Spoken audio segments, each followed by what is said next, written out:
This is the Bad Batch podcast on TV Podcast Industries. This time we're talking about Star Wars The Bad Batch, Episode 8, Reunion. Look at you all, scavenging like rats. How pathetic. Why come after us? You're traitors. Crosshair, wake up. You're being controlled by an inhibitor chip. He's telling the truth. The Kaminoans put chips in all the clones. Remember what I told you in the brig? You can't help it. Aim for the kid.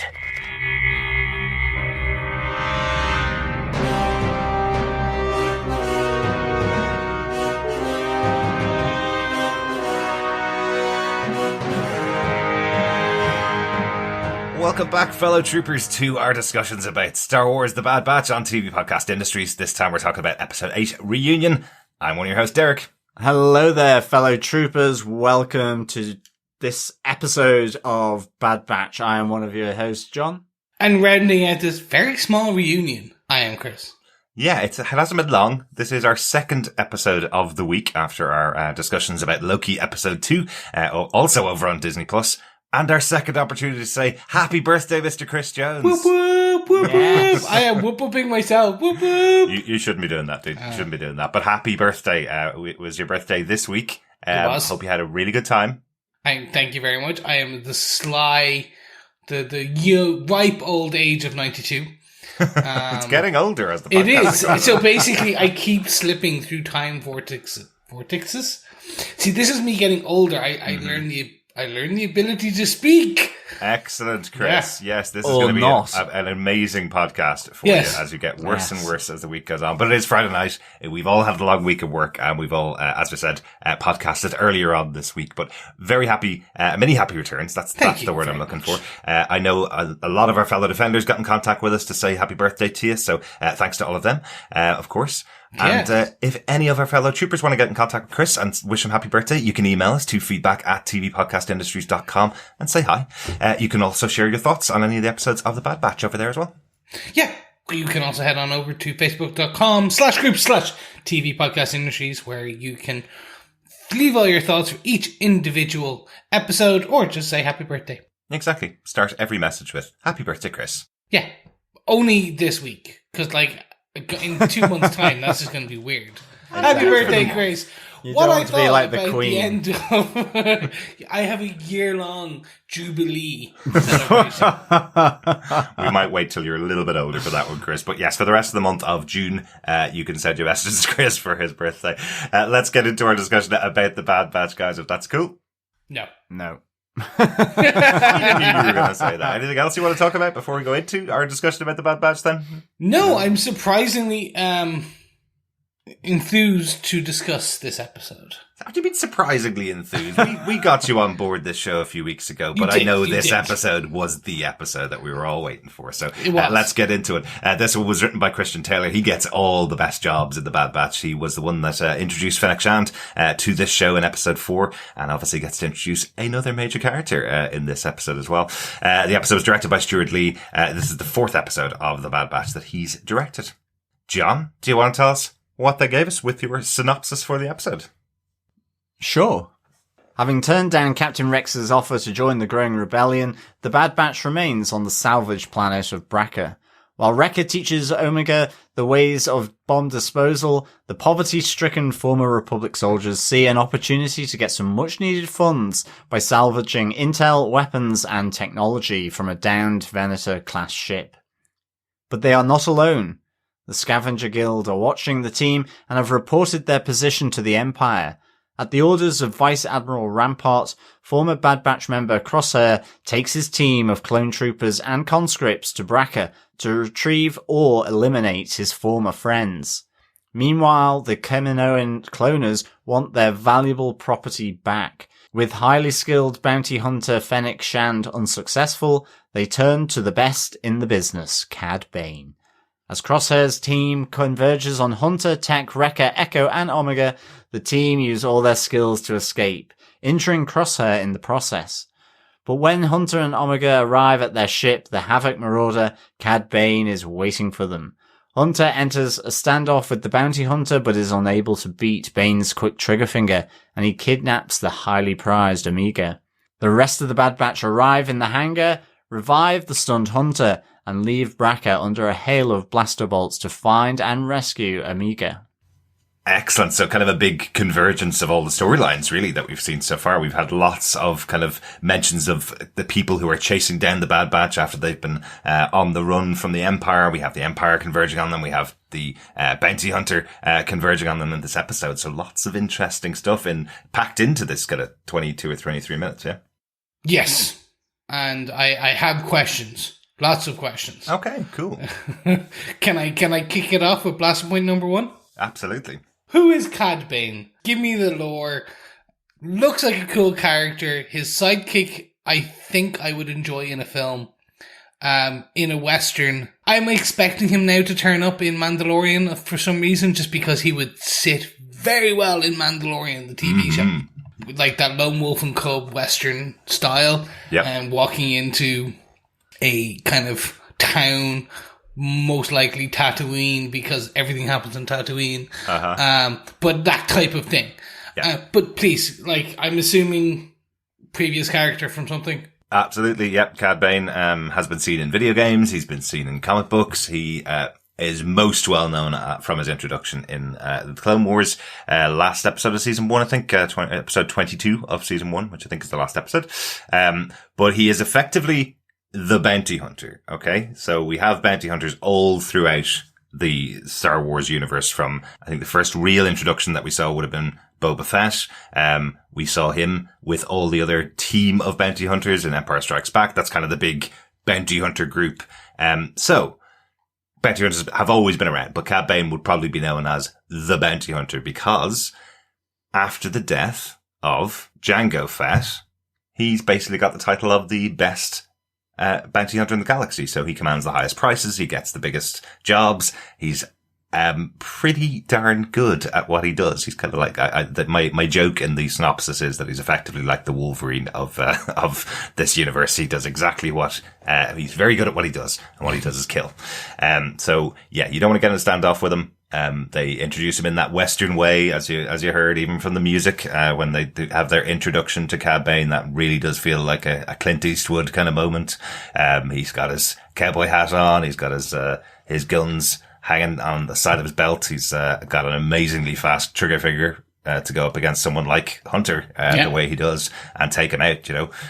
But yeah, that's kind of the basic synopsis of him. So we kind of saw him throughout Clone Wars, probably about 10 episodes of Clone Wars. We probably saw him. Yeah, he's like he's kind of peppered throughout Clone Wars. I kind of like, I guess in this one, you know, so far we've got that roll call of bounty hunters with Fennec Shand, and now, you know, Dave Filoni has brought in Cad Bane, someone that he introduced in Clone Wars. So, and in Clone Wars, yeah, he was, it was always that antagonist, but not necessarily one that the Jedi,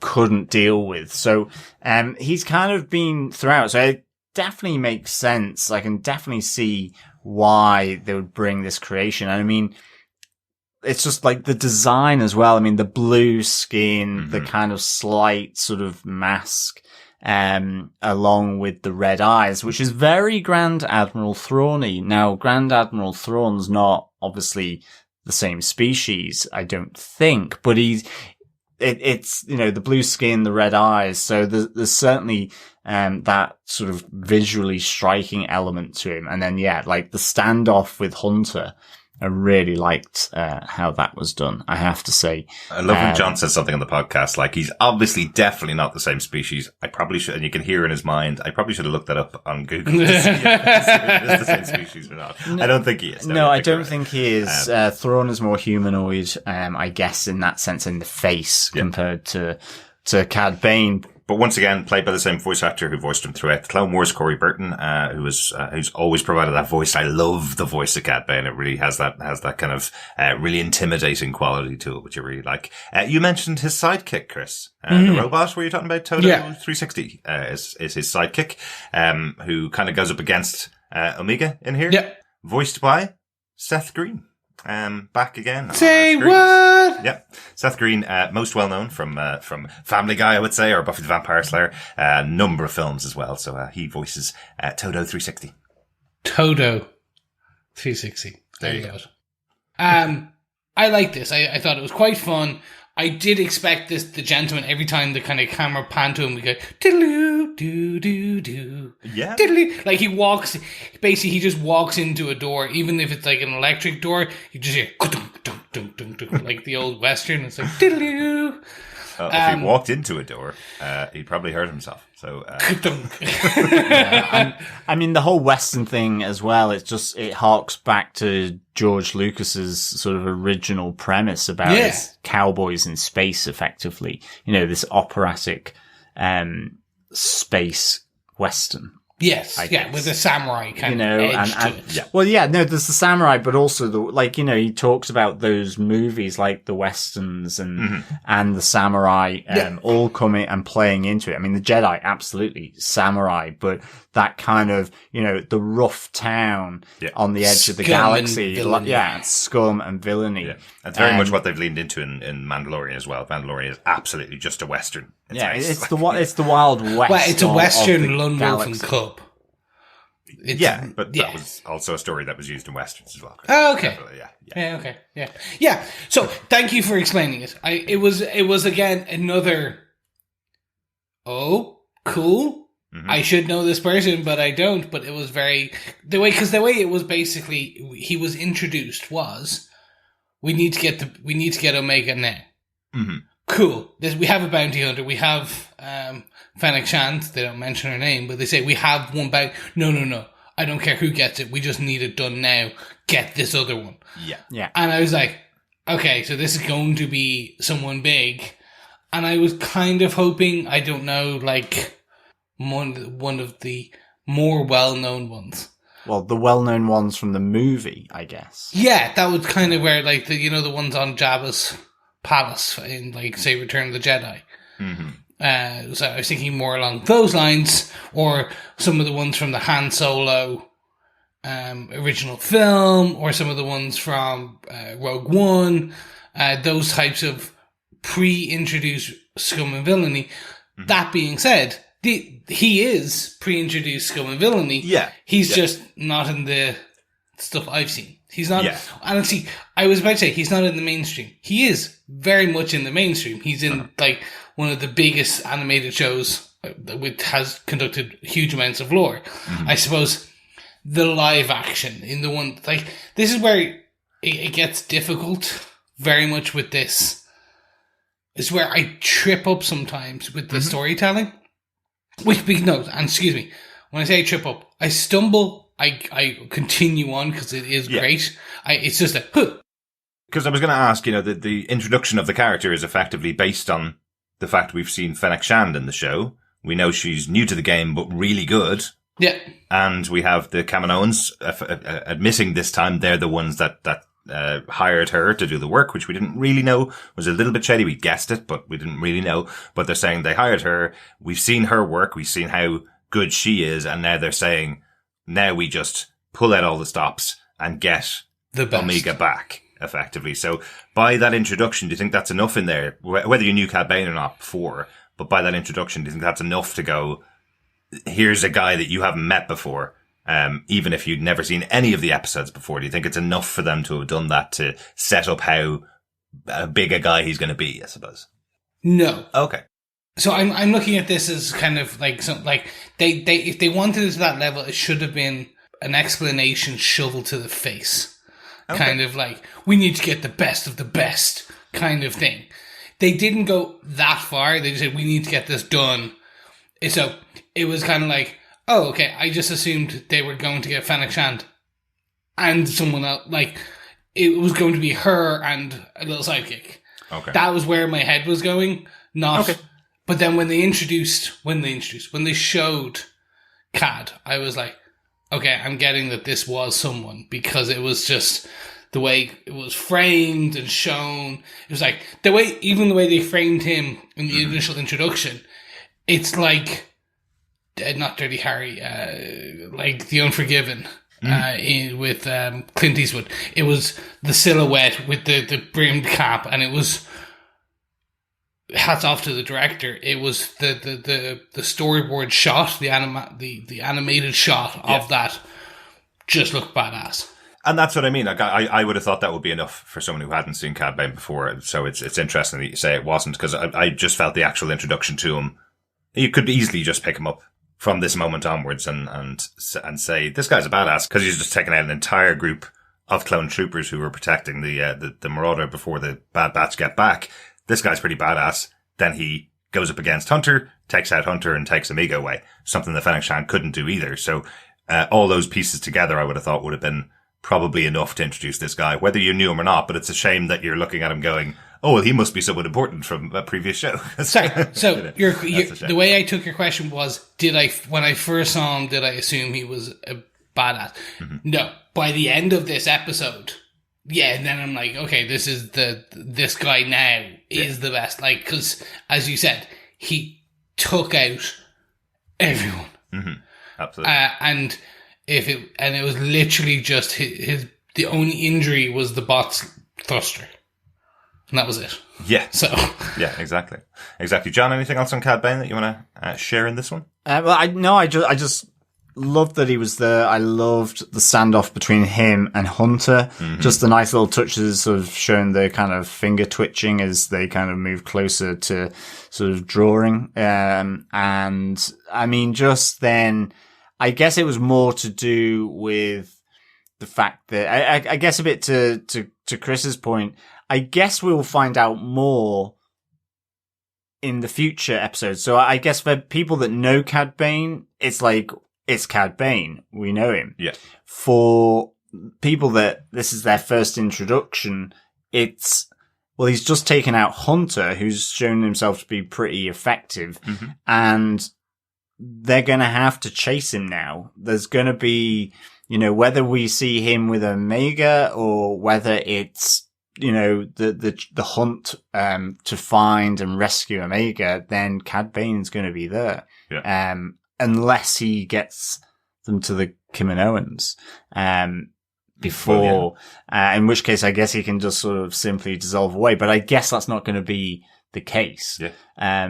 But who knows? Who knows? But I thought Cad Bane and Todo were really, really good. And I think, I like Todo had his moment even with his foot blasted off, by sort of disarming Omega. Mm-hmm. I think for me though, one of the best parts of this whole thing was seeing the first person, Hunter's visor view, as the rest of the Bad Batch arrive. He's obviously injured on the ground. Yeah.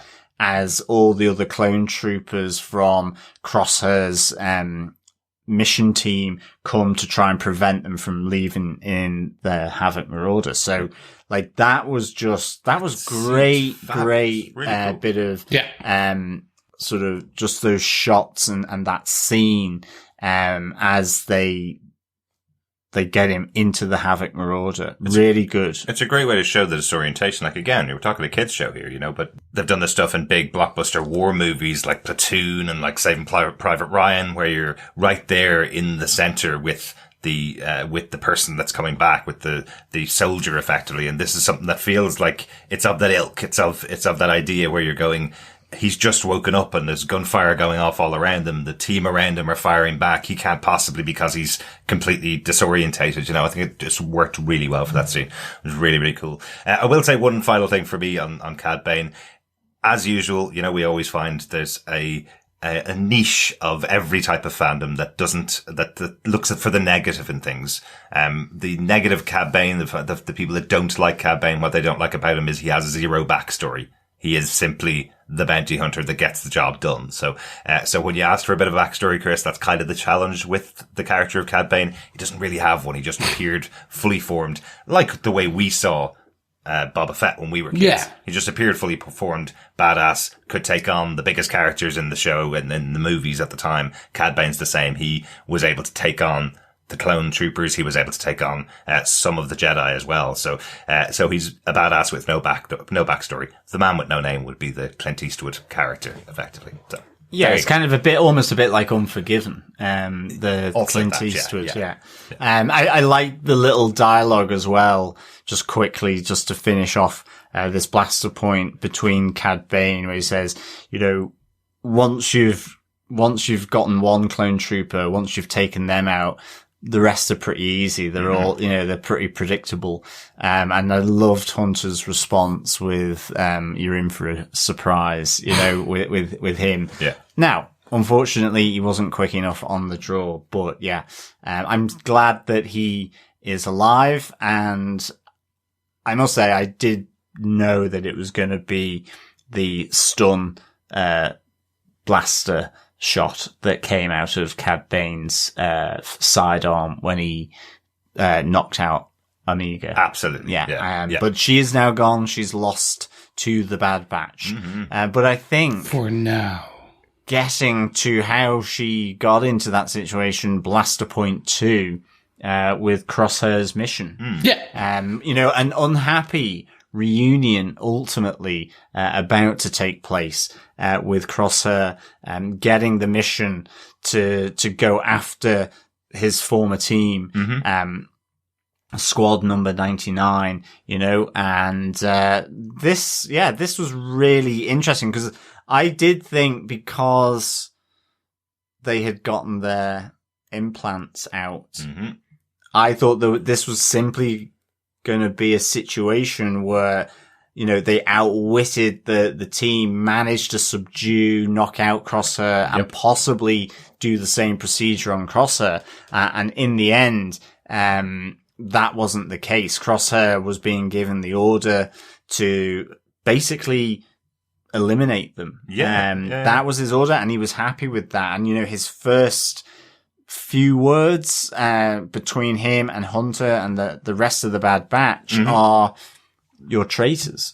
So it's totally Crosshair's sort of souped up implant has really just almost made him forget about the good times, the camaraderie of his time in the Bad Batch. I mean, you always get the sense he was a bit more of the outsider anyway, so it makes sense that he's in this position for sure. But we even saw with Wrecker last week when the chip overtook him, he was instantly ready to kill everybody, all of the rest of the team around him. And then Omega, when she started to help them, she was seen as someone supporting the traitors, so she was also a target. So that's how Crosshair's mind's working. But yes, 100% I thought the whole setup here is they're getting him to the planet where they're able to remove his chip. Right, they're going to take out his team, stick him in that machine, take out his chip, and then we'll have Crosshair back, or something of that type. But very much there was kind of just a little bit of a conversation, a little bit of a nod to the fact that they know how to do this now effectively, but that they know how to that everybody's controlled with chips and they know how to take them out. There was a little nod to it, but unfortunately, that didn't happen. It turned into a much bigger battle, I think, than I was expecting. Yeah, definitely. Huge. I do not think Crosshair will come back. Now, no. I was kind of there with you. Like, my expectations, I'm quite glad my expectations have been subverted. That they would. It would be that they'd knock him out and take out the chip, and then he'd be part of the Bad Batch. The Bad Batch is back together to get Omega for the second half. Yeah. And now I don't actually know, because I'm starting to think he got badly burned. And I'm starting somewhat curious, is he someone else? Is he a different character? Does Crosshair go on to be a different character that we know under a mask or something like that? Maybe, yeah. Like he's another bounty hunter, but just now fully masked all the time because his wounds are so bad from the kind of, because he wasn't that bad, I suppose. But anyway. Yeah, I think there's just that moment that we see him wrapped in bandages with that awesome I love Star Wars for their breathers, just this, that makes the additional noise that makes him sound so much more villainous because he's wearing the breather, kind of like Darth Vader will say, or some of the other villainous characters with the breather on his face as he's barking orders. I love that little moment that's in there. It's only in there for a second. So I'm not saying he's turning into Darth Vader out like that. No. But I do like that little moment. Yeah. No, exactly. That was where my brain went. Yeah. It was that kind of like, oh, he's badly burned and has a breather on. Yeah. Okay, maybe he now has to put an altered version of his Bad Batch mask on, and now he's something else. Maybe. I will say the second time I watched the episode, I noticed that the bandages that were on his head, that I thought were wrapped around his head like a mummy, it was actually because his hair is grey. So the bandages are matching into his hair a little bit too much. So he's not completely wrapped. He just has a few bandages on, but it looks like he's wrapped much heavier because he's got grey hair. So that makes more sense. Was all. Okay, thank you. I didn't get my second watch today. Yeah, Crosso was massively injured there. I think even his leg was braced up as well. But going into Blaster Point 3, that segue is, he was told to eliminate them. He was certainly, in the artillery section of that Venator class starship. He was going to kill them. And then effectively these guys that he has gone on missions with, he was effectively going to barbecue them in the ion chamber of the engine, the starship's engine. Yeah. So it's kind of I quite like the fact that, coming to Blaster Point 3 with the Battle of Bracca in this Venator class ship, he kind of, in a sense, got his just deserves, really, in some respects. Well, that was kind of that was like your sunbed appointment had gone terribly wrong. But I loved how the Bad Batch used their ingenuity to escape from it. Totally nuts, totally would have died, but it's an animation and it's just it was fantastic with the charges and just the whole spectacle of this engine firing up and them getting out of it. And certainly because Crosser all the way through is anticipating their moves. Yeah. And this is one that he certainly didn't expect. Otherwise he would never have asked the person to turn on the engine.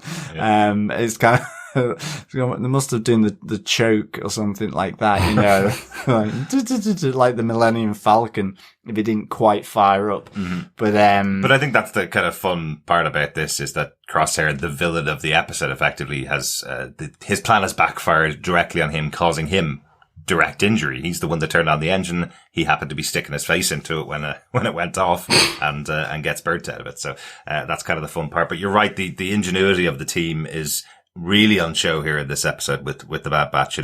What they're known for is that they don't tend to follow orders. They don't tend to follow plans the way other people do. Crosshair, being their proper nemesis, is he knows how they work on plans and he's able to tell in advance what they would do in these situations. So you hear him saying to them that, I knew you were going to tap into my, to our communications. So, I was given false directions basically to lead you to a certain place. So he knows exactly where they're going. So they pivot again. The team pivot again. Hunter decides that they'll shoot the cannon that's located in the central room, which blows out the floor beneath them, dropping them down into the lower levels into a new area, which is something that Crosshair didn't expect them to do because it puts them all in massive danger. They don't really know what the kickbacks are going to do, but it's better to possibly die in one of their plans than be caught by the Empire, basically. Yeah, so I thought that was great as well. Mm-hmm. I just loved that idea that you just fire one of the big iron cannons, because the whole Hulk is so rusted that, it's just there's gonna be this huge kickback. So that was, I must say, I really liked that. I thought the whole battle, and how it was shot, was really good, and how they were moving through the dark corridors. Man, this show is so dark. Every week they put out about 20 images for the show, 20 promotional images for the show on the Disney website that I used for our episode images. And I struggle every week to find more than one image that you can see. when it's put into a photograph, because they are so dark. As always corridors, always lighting. I want to know why they used it, why they did it this way. It looks cool when you're watching the full show, but a still image from the episode, it's very hard to make out the characters because everything's so dark. I think it's because it's just the setting. War is hell, everything's dark, and then the Omega themed scenes are a bit more bright. But even them, it's probably just because she has blonde hair that she stands out in the scenes that she has. But I wonder if they've got the technology right for the torches, because I noticed in these scenes where the team have torches that they're showing around the corridors, that they look really good. They look really realistic. They're picking up flecks of dust in the air and stuff like that. They're really, really cool. So I wonder if it's a bit of that technologically. They've advanced a bit further on in animation, maybe. Yeah, it does look cool on screen in 4K, but it doesn't look great in flat images of the episodes. And very difficult for me to get my images every week. The other notable kind of thing was that kind of proto flame trooper as well. Yeah. That was nicely done. And even Wrecker's takeout as well, because one of the great things about it is, got all this action. It really tense, the introduction of Crosshair. It just adds a different dimension to the episode, because he is one of them, but he is no longer. They want to protect him, but he's wanting to kill them. Will he check? There's so many different things that just really adds to the sort of complexity of their interaction. But I do like that they keep the little comedic moments, and I think Wrecker's takeout of that. So, it was a stormtrooper with a flamethrower, basically, but it was a clone trooper with a flamethrower. Yeah, this proto flame trooper, being taken out by Wrecker's effectively love torpedo, really, because yes, you could call it I have to say, I loved the whole Wrecker falling in love with this ion torpedo, with Omega, where, no, this is mine, and he's hugging it, he's protecting it from her, and there's the little smooch to the head as well. So, I thought that was just a nice little comedy touch as well. And so he had to, he had to lose the love of his life. But does he lose it? He throws it at the trooper and just knocks it out and goes, knew that would work. I thought he went over and picked it up again, but there's no way he could have crawled through the spaces that they were crawling. No, I think he just had the case, because when they're sliding through the iron engine chamber, there's that drop down, and they're all using the slide, and he's grabbing tightly onto the case as it slides down, sort of head first. So, again, I thought that was a nice little moment as well. Wrecker's sort of fear of heights coming in again. Absolutely. Yep. Again, this episode was quite brutal, though. The two troopers that were thrown chucked to their death, and I didn't mind. It was more the death rattle scream as they went off. I was like, oh. Yeah, exactly as you pointed out, John, as well. It's, Wrecker looks over the edge and goes, wow, there's a huge drop outside. And then later on, he's throwing the troopers off the side. So it's not like a short fall for them. They're dead. But you hear him go, I know. And one of the scavenger guild, when they take out the speeder that they're sort of looking at him, the guy just goes straight over the bars and down some massive ravine. He goes over the handlebars, skids across the ground, and then falls into the ravine. So it's a definite you're gone. Yeah, they're and then the ceiling falling, the ceiling beam cuts one of them in half. It hits him on the base of the back, and I was like, oh, no Banta tank is gonna help with that, at all. How do we repair that? We don't. Yep. You're put down like a dog. That is this show. Yes. That is this show. Anything else on the Battle of Bracca itself? Chris, anything? No, really. I overall enjoyed it. I just hit into a wall with the comms bit where Crosshair knew that I knew you were going to be listening to us, so I knew you were going to be listening, so I gave false directions. But then they knew they were going to be getting false directions. Then he knew that they were going to be false direction to the false direction. Okay, sure. Yeah, it makes logical sense. I was just like, could have just been quicker to go the other way. Oh, no. Overall, enjoyed it. violent, fun. The explosion of the ion engine and the casing around it was just, as you said, this my first introduction to the Bad Batch, and more you are seeing they thrive in ambiguity. And they go off the beaten path, and their plans are always slightly different, but they work with an edge of danger. As I say, I think this was my realization that they're willing to die at the hands of one of their own plans as long as somebody else hasn't killed them and they haven't been caught. That's what it feels like now. It's like, we'll either escape or we'll die. That's our two options here. Either one is fine. I don't really have any additional notes about the episode. Just one thing I wanted to call out was just Wrecker again. Another funny moment from Wrecker, which I thought speaks to his character quite a lot. We saw earlier on in the season him not really knowing what hand signals are. He's definitely not one that really cares about plans at all, because he calls it out to Hunter when they're in the most dire of situations. Wrecker calls out to Hunter, use plan 7, and Hunter goes, plan 7 has absolutely nothing to do with this situation. And Wrecker's kind of going, well, you just make up a plan then. He had no idea what plan 7 was, obviously, was just guessing that might help, by shouting out a word and a number, which I just thought was funny. I do want to know what plan 7 is, though. Yeah. It's probably something that that only works on sand planets or ice planets or something. We need to keep our ear holes out, listen out for when Hunter actually says plan 7 to the rest of them. Yeah. Yes. What was it? Yeah. It's going to be like underwater swimming. Yeah, exactly. And you'd be like, oh yeah, now I get it. Why absolutely nothing to do with it. Definitely wouldn't have worked. Yeah, the only note I've got is kind of the stuff that happens before Crosshair's introduction and the big battle scenes in the starship. It's more just seeing the Bad Batch here scavenging for parts, for weapons, and for tech, so that they can raise tons of money, so they can almost buy themselves out of being sort of linked and indentured to Sid, which I thought was really good. And I really like as well that there was a conversation as they're clearing out the starship. Echo is questioning Hunter about the choices that they've made, what they're doing, and who they are. Who are we if we're not soldiers? And it just kind of linked really nicely, to when Hunter was absolutely adamant right at the end that we have to go rescue her, in terms of Omega as well. So it is that.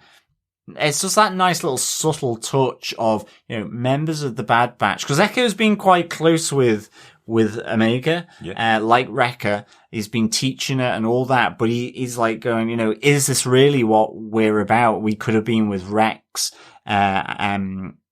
involved with the rebellion, the sort of that beginnings of the rebellion. Yeah. And with Hunter saying, but Rex is on his soldier's path, and it's like, well, aren't we soldiers? So, exactly. I thought that was quite interesting. It was really, that was really kind of a nice little bit just about those dynamics within Bad Batch, because they're not going to touch on them, but it's the idea just that not everyone, they will follow Hunter. They respect him. They trust him. They'll take his command because he's led them for so long, but they can question him and ask him, are we making the right choices? And I just wonder whether that will play into just him being absolutely straight off the bat, we have to go and get Omega. There's nothing like, well, she's off our hands now. No, of course not. We can be soldiers again. I mean, I know that's not going to happen, but will there be a little bit of tension there about, why are we doing this? Well, I suppose the interesting thing with Star Wars is the rebellion is a whole community of people. It's not just fighters on the ground. It's a whole community of people. We've seen it already with Saw Gerrera's people. There were women and children and older people all there as well. So when the Bad Batch realize they can actually bring along Omega and put her with them, potentially they will join the rebellion in future. Maybe that is the plan, because right now, again, the option here was go and get loads and loads of scrap. give ourselves enough money, because right now they are completely broke. Sure, they haven't even changed clothes since they left the clone army. Like, they still have, absolutely, they still have their uniforms, which they're wearing constantly still. So yeah, they probably do need at least some money to get a change of clothes, but they didn't succeed in their mission here. They didn't get the scrap they were trying to get. So once again, probably they're now on the mission to go and get Omega. Will they go back to Sid? Will they have to do something else to get the stuff up to go after Omega? Maybe. Or will they call in Rex to help them out? I wonder if the Havoc Marauder has a laundry on board. I hope it does. I really hope it does. But they tended to go back to Camino after their missions, so I don't know whether the Havoc Marauder was supposed to be used for as long as they and back to Sid since, you know. Exactly. Anything else about the episode that we want to talk about? No. No, I actually want to hear what your overall thoughts are. Yeah, well, let's start with you, Chris. What did you think of the Bad Batch Episode 8 reunion? It was a joyous reunion. Overall I really enjoyed it. I think they didn't do what I expected them to do once again. Yeah. In that we had talked about, I think all of us had expected that Crosshair would rejoin. And kind of, especially after the last episode, where they had the technology to, fix him. They had the money. They could do it, but they didn't. They are making Crosshair the villain, or a villain. Oh yeah. And like, I think that is, my expectation was, with Omega gone, Crosshair would go in, and the Bad Batch would be back together, and they would have to try and take her back. That is no longer the case.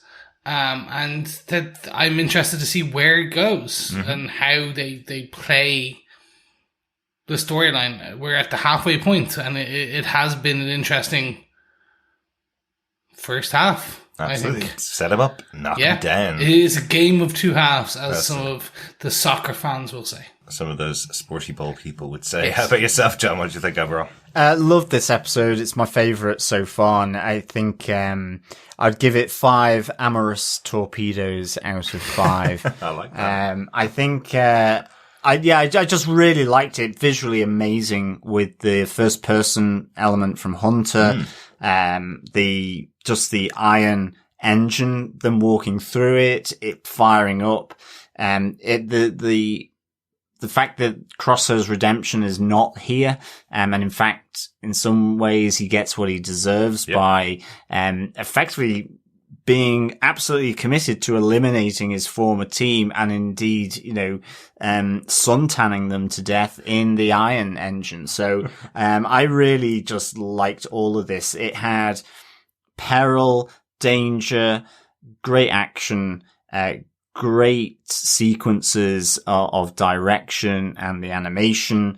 You've now got them chasing down one of, at least from the Clone Wars, one of the really cool bounty hunters, Cad Bane. So there's going to be more of him, hopefully. He's not going to just simply drop Omega off at Camino and then that's it. We don't see him. This was really, really good. And, even just the little conversations between Echo and Hunter at the start, again, just keeping these little themes running around that, their soldiers being asked to be, effectively a family looking after a child. Yeah. So, I thought this was just really strong, and I'm so glad that strength that Filoni has brought to Clone Wars and to Rebels, where he just builds and layers it really nicely, and it's come together here, but it's still unexpected. So much more, as well. As I say, I was convinced Crosser was going to have the implant out by the end of the episode in some way. Not that it was this game of cat and mouse through a Venta-class starship. So this was really good. This was excellent. So 5 amorous torpedoes out of 5. Just keep it this level. Keep it the perfect level for the rest of the season. We'll love it. Overall, same as you guys. Really enjoyed this episode. This is a top episode, and yes, I was giggling on the couch, enjoying the moments as Cad Bane arrived, from that moment onwards. Loved the episode. And then that was just a nice little cherry on top, to close out the episode. Let's get on to some feedback from our wonderful, fellow troopers. First up over on Twitter, Matt Murdoch, whose musical concepts on Twitter says, "More Bane, please." We wish we could grant your wish there, Matt. Hopefully, we will see more of Cad Bane in the future. I saw this comment, and I'd seen it before I watched this episode. Oh, right. And I was like, wait. Batman? I was like, did someone get their back broken? Or it's just kind of, is it like The Dark Knight Rises? Like, oh, yes, Mr. Wayne. Whoa. Like, I was like, okay. But yeah, yes, more Bane. Excellent. In all aspects. Thanks so much, Matt. Over on the Books of Faces, yes, Facebook, we had some feedback from Dan Lee, who had this to say. This was the best episode yet, in my opinion. Mm-hmm. Getting serious Anakin to Darth Vader vibes from the injured Crosshair.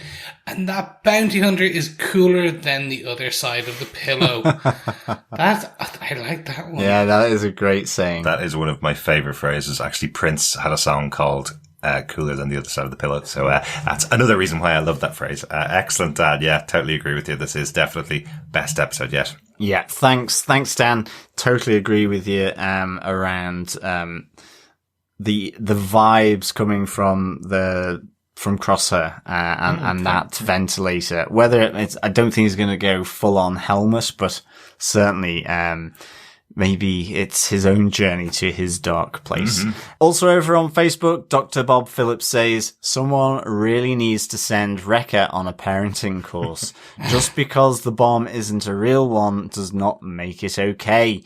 Really enjoys this with proper peril and unexpected mid-season twist, and no redemption for the sniper yet. Yet, thanks, Dr. Bob. Certainly, I'm the same with you. I really like the fact that Crosser kind of seemed to move further away from his former comrades. Yeah. No redemption here. No redemption at all. Mm-hmm. And I guess his presence just really helped with the peril, the tension around what might happen to the Bad Batch for sure. Yeah, I also loved that scene of the bomb disarmament with Wrecker and Omega, and she thinks it's an actual bomb that's going to go off, and this is just humor for Wrecker. Of course, we're not going to use a real bomb. I'm going to use a smoke bomb. Still not a good idea. Thanks so much, Bob. Thanks, Dan, as well, and thanks to Matt for your thoughts. If you want to send us any thoughts about the Bad Batch or any of the shows we cover, you can email us to feedback@tvpodcastindustries.com, or you can pop over to our Facebook group at facebook.com/groups/tvpodcastindustries. We have a spoiler post up for every show we're covering, and leave your thoughts in there for anything you'd like to talk about. Yes, and do let us know. Now we're at the halfway point. What have your thoughts of the first half of this season? Mm-hmm. Is it living up to your expectations? Is it surpassing them? Is it in the grey area of the Force? Is it not light, not dark, but just somewhere in between? Isn't that basically where we got to at the end of The Last Jedi? I was a bit murky on it myself, but that's roughly the balance between the light and dark side is the grey bit in there. Yes, send us your thoughts. It is the cooler side of the pillow. There you go. Was that with Sweet Zombie Palpatine? Yeah, I think so. Hopefully we'll get more explanation with all these shows that are taking place before those movies, that'll help to, sort out the narrative, let's say, in those final 3 movies. Thanks so much. We'll be back next time with our chat about Star Wars, The Bad Batch, Episode 9. Make sure you're following us for our thoughts about Loki. You can get that over on our main feed on TV Podcast Industries. Just search any good or evil podcast catcher and you'll find us there. Yes, thank you so much once again. Thank you for all the birthday wishes, and thank you for all the ones that have yet to come. You guys are amazing. Don't forget, you can head on over to patreon.com/TV Podcast Industries, where you can support us for any dollar or intergalactic credit units you want, preferably more. If you want to do a one-off donation, you can head on over to buymeacoffee.com/TVPI, where you can buy our illustrious editor, Derek, a coffee. because that helps them keep them going into wee hours of the night, because sometimes we too can have a bad batch of editing and things just disappear. Yes. Technical snafus do happen. Yep, literally that just happened this week with Loki, so our apologies. But it's fine. The episode sounds fine in the end, so yes. It's all good, and I think coffee helped me through that, and actually a glass or two of wine. Yes. Yeah, so thanks so much, fellow troopers, for joining us. It's a pleasure, as always, discussing all things Star Wars with you. Remember, keep watching, keep listening, and keep trooping. Bye. Bye. Bye.